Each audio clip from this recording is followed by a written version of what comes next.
আছো? আমিও কিন্তু বেশ ভালো আছি। তো আজকে সকাল সকাল বসে গেছি টিফিন বানাতে। টিফিন কিছুই না, কালকে সাবু ভিজিয়ে রেখেছিলাম আর একটু বড় বড় দেখে মর্তমান কলা এনেছিলাম, সেটা দিয়ে ব্রেকফাস্ট করব। চলো দেখো, সাবুটা তো কাল রাতে ভিজিয়ে রেখেছিলাম, কি সুন্দর ফুলে গেছে দেখেছো? দু রকমের সাবু হয় কিন্তু, একটা মোটা আর একটা এরকম ছোট ছোট। আমার এই ছোট ছোটটাই খেতে বেশি ভালো লাগে। তোমাদের কোনটা পছন্দ জানিও কিন্তু। সাবুটা ভালো করে হাত দিয়ে ম্যাশ করে নিয়েছি, নিয়ে একটু সামান্য পরিমাণে চিনি দিয়েছি। শুধু চিনি দেব না, এর সাথে একটু সামান্য গুঁড়ো দেব, তাই অল্প একটু চিনি দিয়েছি। আর এই দেখো, 3টে বড় সাইজের মর্তমান কলা এনেছিলাম, 3টেরই দাম নিয়েছে 20 টাকা। আর মর্তমান কলাগুলোর সাইজটাও খুব সুন্দর আর খেতেও কিন্তু বেশ ভালো লাগে। কলাগুলোকে ছাড়িয়ে নিচ্ছি আর বরের পেয়ে গেছে খিদে। সে বারবার উকি ঝুঁকি দিচ্ছে, বলছে তুমি বানিয়ে রাখোনি কেন? আমার তো প্রচণ্ড পরিমাণে খিদে পেয়েছে। আমি বলছি আর কতক্ষণ টাইম লাগবে, এক্ষুনি বানিয়ে দিচ্ছি। আর এই দেখো, বাঁ হাত দিয়েই কাটছি, ডান হাত দিয়ে ফোন ধরে আছি বলে বাঁ হাত দিয়ে কাটছি, ওই জন্য এরকমভাবে কাটা হচ্ছে। চলো এবার ঝটপট করে কেটে নিই, অনেক হয়েছে। কারণ বরের খিদে পেয়ে গেছে, ও তাড়া দিচ্ছে। ওর খিদে না পেলে ঠিক আছে আমি আস্তে আস্তে করতে পারতাম, কিন্তু খিদে পেয়ে গেছে মানে আমাকে প্রচণ্ডভাবে তাড়া দিচ্ছে, কখন বানাবে, তাড়াতাড়ি বানাও, খিদে পেয়েছে। যেন একটা সময় মা পুজো দিয়ে আসলে এই সাবু খেয়ে থাকতো, আর তখন গাছের নারকেল দিয়ে খুব সুন্দর করে মা এই সাবুটা বানাতো।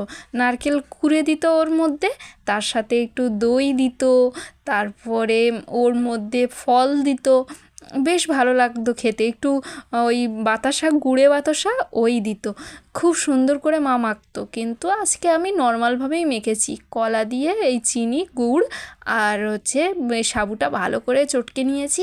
সাবুর দুধটাও বেরিয়েছে, বেশ সাদা সাদা লাগছে। এই দেখো, বানানো আমার কমপ্লিট। আর চলো তাহলে খেয়ে দেখি। বরের জন্য এই বাটিতে করে আমি বেড়ে দিয়েছি, আর বেশ ভালো লাগছে কিন্তু দেখতে। আর এবার কিন্তু খেয়ে দেখার পালা। অনেক দিন ধরে ভাবছিলাম যেন সাবুটা মাখবো, কারণ 2 প্যাকেট সাবু ওইভাবে পড়ে আছে, আর নষ্ট হয়ে যাবে, আর নষ্ট করতে খুব গায়ে লাগে।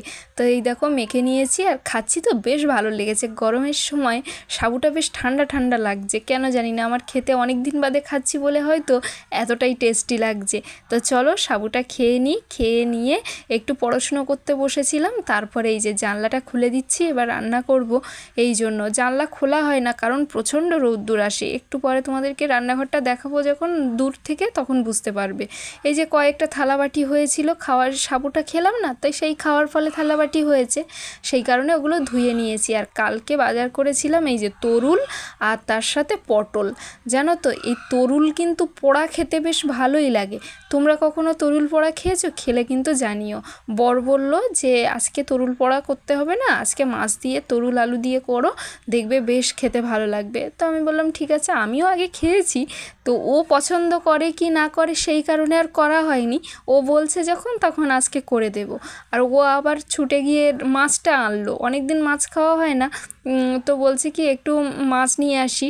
আর বাজারে যা মাছের দাম, আর যেতেও দেরি করেছে, 12টা বেজে গেছে, সেই কারণে অন্য মাছ পাইনি। তেলাপিয়া মাছ পেয়েছিল আর এই সিলভার কাপ মাছ। তো আমি বললাম সিলভার কাপ মাছটা নিয়ে এসো, কিন্তু বাড়ি এসে শুনছি ওর পছন্দের ছিল এই তেলাপিয়া মাছটা। তো ও মানে প্রচণ্ড মিস করছে হয়তো তেলাপিয়া মাছটাকে। তো আমি বললাম তাহলে তোমার যখন পছন্দ তুমি নিয়ে আসোনি কেন?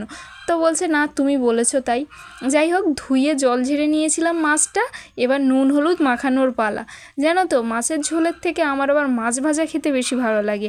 একটু কিছু মাখামুখি হবে, তার সাথে একটা মাছ ভাজা নিয়ে বসে পড়বো, ব্যাস আমার খাওয়া কমপ্লিট। তো যাই হোক, গরমে তো সবসময় ভাজাভুজি ভালো না, আজকে একটু পাতলা করে ঝোল করব। নুনটা তো আগেই দিয়ে নিয়েছিলাম, এখন এই হলুদটা দিয়ে নেব। জানো তো এই আমি যখন ভয়েস দিচ্ছি হয়তো ব্যাকগ্রাউন্ডে তোমার মুরগির আওয়াজ পেতে পারো। এটা আমি যেখানে থাকি সেই ছাদে ওরা পালে আর কি, তো সেই কারণে আমি এখন ভয়েস দিচ্ছি। আর এখন মুরগিটা ডিম পেড়েছে, সেই কারণে এখন ও চিৎকার করে করে ডাকছে যে আমার ডিমটা তুলে নিয়ে যাও। ডিম আবার তুলে না নিয়ে আসলে কাক না ডিমগুলোকে নিয়ে চলে যায়। তো সেই কারণে এরকম করে ও ডাকে। যাই হোক, আমার নুন হলুদ মাখানো হয়ে গেছে, এবার কিন্তু মাছটা আমি ভাজতে বসাবো। জানো, আমার না মানে এই রান্নাবান্না করতে গিয়ে আগে তেমন কিছু মনে হতো না, এখন যেন বেশি বেশি করে মায়ের কথা মনে পড়ে। যত দিন যায় ততই যেন মায়ের কথা মনে পড়ে। জানো, আমাদের যখন নতুন বাড়ি হয়েছিল সোনারপুরে, তখন মা তরুল গাছ লাগিয়েছিল, মার কাছে দানা ছিল, লাগিয়েছিল। আর তরুলটা কি মিষ্টি খেতে, কি বলবো, ঝিঙের কান কেটে দেবে। তো ছাদে মা তরুল গাছটা সুতো দিয়ে দিয়ে তুলেছিল, আর কত তরুল যে হয়েছিল তোমাদেরকে কি বলবো, আমরা তরুল খেয়ে খেয়ে পাচ্ছি না। তরুলের ডগা দিয়ে হয়েছিল শুক্তো, প্রায়ই খেতাম তরুলের ডগা দিয়ে শুক্তো, বেশ ভালো রান্না করতো আমার মা। আর এই তরুল দিয়ে মাছের ঝোল খেতাম, কি সুন্দর অপূর্ব স্বাদ। এই গরমকালে কালো জিরে আর কাঁচা লঙ্কা দিয়ে তরুল দিয়ে মা মাছের ঝোল করতো, তারপরে তরুল দিয়ে ডালের বড়া দিয়ে আলু দিয়ে ঝোল করতো, কি সুন্দর লাগতো। আমার মার একটা গুণ ছিল, কোনো দিন তেল মশলা অত রান্না করতো না, যেদিন করতো সেদিন তো ভালো রান্না করতোই, কিন্তু সবসময় একদমই করতো না। কিন্তু কালো জিরে কাঁচা লঙ্কা দিয়ে আর অল্প একটু তেল দিয়ে এত সুন্দর মাছের ঝোল তোমাদেরকে বানিয়ে দেবে, সেটা খেয়ে মনে করবে একদম কিছু না দিয়েও এত অপূর্ব স্বাদ লাগে। অনেকে তো তেল মশলা সারাক্ষণই, মাছের ঝোল মানে পেঁয়াজ কষিয়ে টমেটো কষিয়ে মাছের ঝোল করা, কিন্তু আমার মা এই কালো জিরে দিয়ে কাঁচা লঙ্কা দিয়ে রান্না করতো। প্রথম তরুলটায় একটুখানি কিন্তু মানে বেরিয়েছে, থ্যাতলানো টাইপের হয়ে গেছিলো হয়তো, ওই জন্য ওরকম বেরিয়েছে, কিন্তু বাকি তরুলগুলো সব ভালো ছিল, আর সব কচি কচি তরুল। এই তরুলটাও কিন্তু মিষ্টি। আর এদিকে দেখো, কড়াইটা গরম করে সর্ষের তেলটা দিয়ে নিলাম, সর্ষের তেলটা গরম হলে মাছগুলো ছেড়ে দেবো। এই দেখো, তেল গরম হয়ে গেছে, মাছটা ছেড়ে দিয়েছি। আর আমি একটা সময় মাছ ভাজতেই পারতাম না, যখন ছোট ছিলাম রান্না করতাম, মাছ ভাজতেই পারতাম না। তারপরে আস্তে আস্তে মাছ ভাজা শিখেছি। আর যেন আমার একটা নতুন টেকনিক, মানে এটা কেউ ফলো করে কি না জানি না, আমি কিন্তু তেল একদম অনেকটা পরিমাণে গরম করে মাছটা দিয়েই আবার অন্য পিঠটা ঘুরিয়ে দিই। তাতে কি হয়, দু পিঠটাই তেল লেগে যায়, আর তাহলে কোনো পিঠ আর লেগে থাকার চান্স হয় না। জানি না তোমরা এটা করো কি না, এছাড়াও অনেক পদ্ধতি হতেই পারে। তো আমার এই পদ্ধতিটা আমার খুব ভালো লাগে, আর আমি নিজে নিজেই এটা মাছ ভাজতে ভাজতে ভাঙতে ভাঙতে এরমভাবে শিখে গেছি। তো আমার মাছ ভাজা কমপ্লিট হয়ে গেছে, এই যে থালার মধ্যে এবার তুলে নেব, চলো।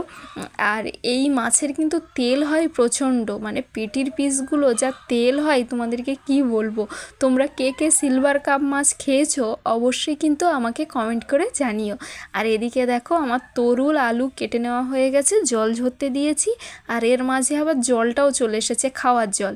তাই খাওয়ার জলটাকে টেনে ওধারে নিয়ে যেতে হবে, আর এটাকে টেনে আমি ওধারে নিয়ে যেতে এক হাত দিয়ে পাচ্ছি না, তাই তারপরে দু হাত দিয়ে নিয়ে গেছিলাম। আর এদিকে দেখেছো, আমি কিন্তু বিছানাটাও সুন্দর করে গুছিয়ে নিয়েছি। বিছানার চাদরটা কি মিষ্টি লাগছে না, আমার তো দারুণ লাগে, এরকম গোল গোল ডিজাইন।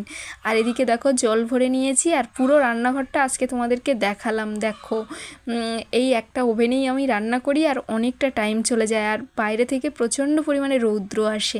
আর এদিকে দেখো, কালো জিরে কাঁচা লঙ্কা দিয়ে তরুলটা ভাজতে বসিয়েছি, আর আগেই কিন্তু আমি আলুটাও ভেজে নিয়েছিলাম লাল লাল করে, আর তরুলটা একেবারে ডাইরেক্ট দিয়ে দিয়েছি, কারণ ওটা নরম জিনিস, বেশি ভাজতে হয় না। তারপরে অল্প একটু ভেজে আলুগুলোর মধ্যে দিয়ে জল দিয়ে দিয়েছি। আর দেখেছো তরকারির কালারটা কি সুন্দর এসেছে না।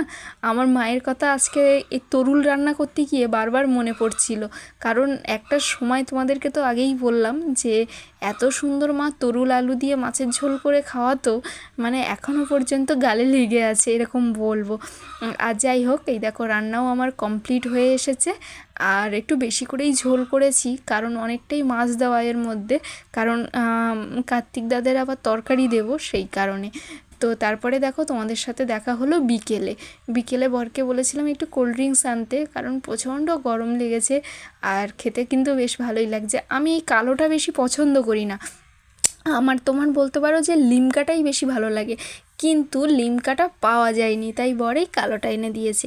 জানো তো, এইখান দিয়ে চাঁদ দেখা যাচ্ছে, মানে ঘর দিয়ে এই জানলার ফাঁকা দিয়ে চাঁদ দেখা যাচ্ছে। একটা সময় না ছোটোবেলায় আমরা যখন গ্রামে থাকতাম, মা আর আমি গরমের টাইমে ওই রাতে শোয়ার আগে উঠানে শুয়ে থাকতাম।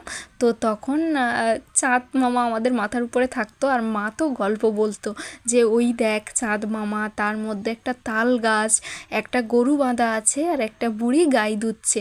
আর আমিও না খুব গভীরভাবে চাঁদের মধ্যে ওগুলো দেখার চেষ্টা করতাম, আর একটা সার্টেন টাইমের পরে আমি কিন্তু দেখতে পেয়ে যেতাম।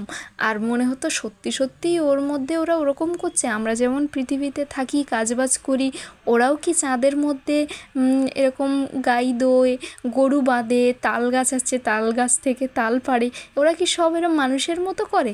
তারপরে আস্তে আস্তে যখন বড় হয়েছি তখন বুঝেছি যে মানে চাঁদের মধ্যে এই কালো কালোগুলো আর কিছুই না, ওগুলো হচ্ছে খাদ নুড়িতে ভরা। তো যাই হোক, গল্পটা মানে আজকে চাঁদ দেখতে দেখতে ওর মনে পড়ে গেল। একটা টাইমে মা আর আমি শুয়ে শুয়ে চাঁদ দেখতাম, আর এখন চাঁদ মামা আর মা একসাথে আমাকে দেখে দূর থেকে।